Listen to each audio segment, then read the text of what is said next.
Hello friends, my name is Ramasu. Today we shall discuss about a topic that what is change control board. Friend, today's topic is very interesting, especially if you have interest in project management or you are planning to give exam of PMP in near future.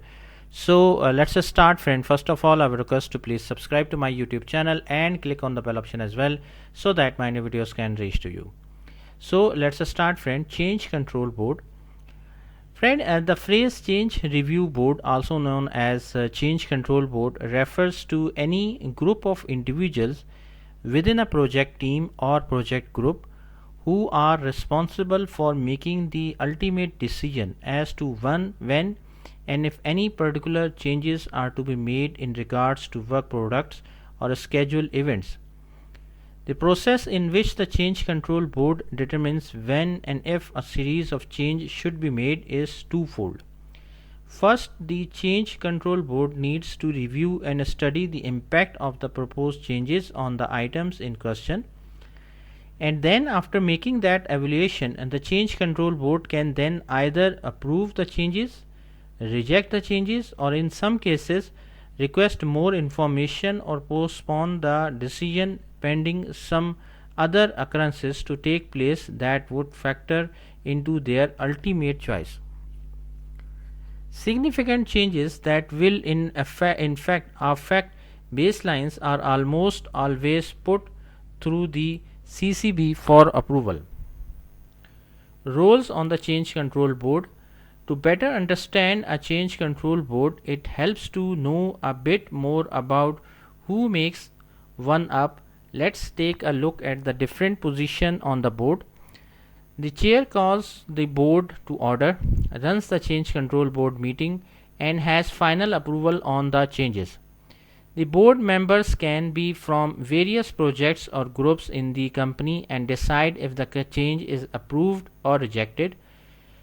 The evaluator has the responsibility of evaluating how the change will affect the scope, schedule, and cost of the project. The originator is the person who is requesting a change to the approved and presents the person and presents the information to the board. The modifier is responsible for making changes to the project. The project manager is responsible for the successful completion of the project, and the verifier ensure that approved changes were made. Changes are inevitable during the project life cycle. In order to minimize the negative effects of the changes, a proper change management plan should be implemented by the project manager. If you want to learn more about change management process, you can find the further information in our more videos, because this is really important aspect of project integration management. All of these change requests are evaluated by change control board. Now, what is integrated change control procedure? Before going into the deep of the change control board, let's briefly define the integrated change control process. Actually, the changes happen during the project, and if they are not managed properly, their small impacts can lead to big risk, and this process ensures the successful change management from the implementation until the closure of the change. Now, where does the change control board fits in this process?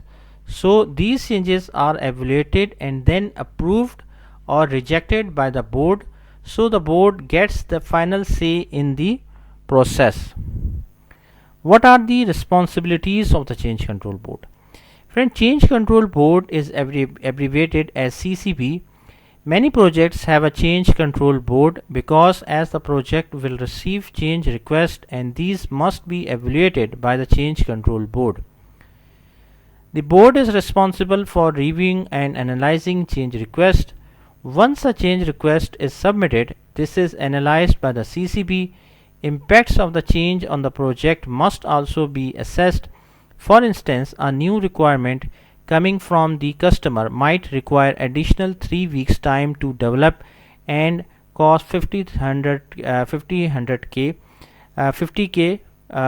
cost to fund the implementation. The board should assess and analyze this requirement and implement the change accordingly.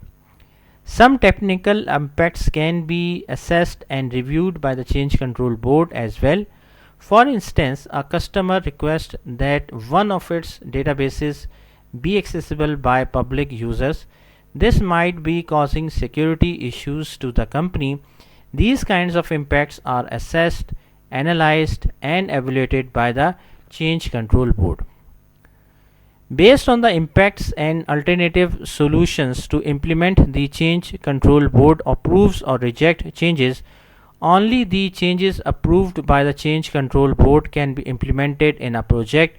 After a change is approved, the project manager should reflect the change in the project documents, project management plan, and project baselines. Now, who is included in the change control board? Friend, normally following persons are included, like project managers, technical experts, customer, a sponsor. So these are the people who evaluate the change and their impacts. Then the change is approved or rejected based on the evaluation. Then change control board, friend, basically who decide what changes are going to be made to an application. The initial answer would seem to be the business owner of the application or the application administrator. But what if those changes have the potential to impact other applications? For example, what if a change in the payroll application requires that a change be made in the timekeeping application? Should the owner of the payroll application be able to make this decision without consulting the team that owns or maintain the timekeeping application? What if a change to the invoicing application is going to require a significant commitment from the DBA database administrator group? Can the owner of invoicing commander the DBA time without input from the DBA team or other application owners that also need time from the DBA? Friend, these examples demonstrate that the decision makers need a big picture view of the organization's IT operations. At least two potential solutions exist to solve this situation. The first is to have someone highly placed in the IT group, for example, the CIO, make the decision.